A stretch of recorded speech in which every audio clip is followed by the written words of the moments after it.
আপনি ভিডিওটা করেন না কেন? আমি আপনার সাথে সিঙ্গেলে কথা বলতেছি। না না, আপনি বলেন, আমার সামনেই বলেন একটু। না না, আপনি ভিডিও করবেন না তো। এগুলো কি পারবেন আপনারা বন্ধ করতে পারবেন?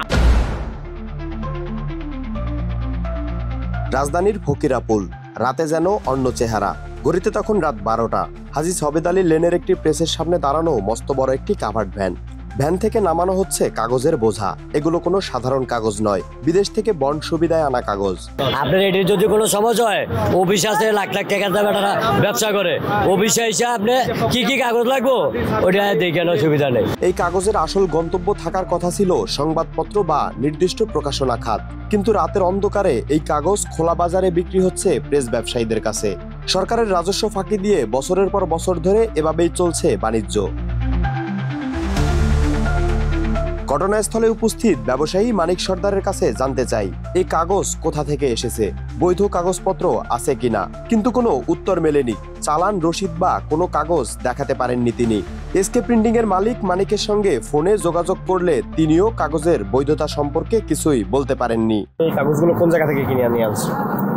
বিভিন্ন জায়গা থেকে আমরা নয়া বাজার খুচরা আমরা এখানে ব্যবসা কিনে করি। নয়া বাজার থেকে পেরেছে বেশি। আপনি কয়ের কাগজ গাড়িতে দেখেন, গাড়িতে যারা আছে তাদের থেকে দেখুন। তাদের কাছ থেকে কেন হলো? আপনি ক্রয় করছেন, আপনার কাছে কোনো তথ্য থাকবে না? না, আমার কাছে কোনো তথ্য নেই। সামবডি ইম্পোর্ট করছে এইখানে, আবার ইউজের জন্য যারা আনতেছে তারা ধরেন আবার হোলসেলারদের থেকে কিনে আনতেছে। এখন ইউজারকে আপনি জিজ্ঞেস করার প্রশ্নটা আপনার কাছে রয়ে গেছে, সেটা যে ইউজার কাগজটা কোথা থেকে পেল।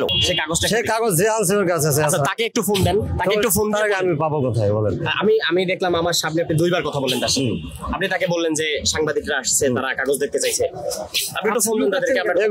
এগুলা কি পারবেন আপনারা বন্ধ করতে পারবেন? বন্ড সুবিধায় আমদানি করা কাগজ যদি নির্দিষ্ট খাত ছাড়া অন্যায়ভাবে বিক্রি হয়, তাহলে তা সরাসরি সরকারের রাজস্ব ফাঁকি। আর প্রতি ট্রাক কাগজের পেছনে হারিয়ে যায় লাখ লাখ টাকার ভ্যাট ও শুল্ক। এইভাবে চলতে থাকলে রাষ্ট্রের অর্থ হারায় আর লাভবান হয় একটি গোপন ব্যবসায়ী চক্র। তোফায়েল আহমেদ, বাংলা নিউজ 24, ঢাকা।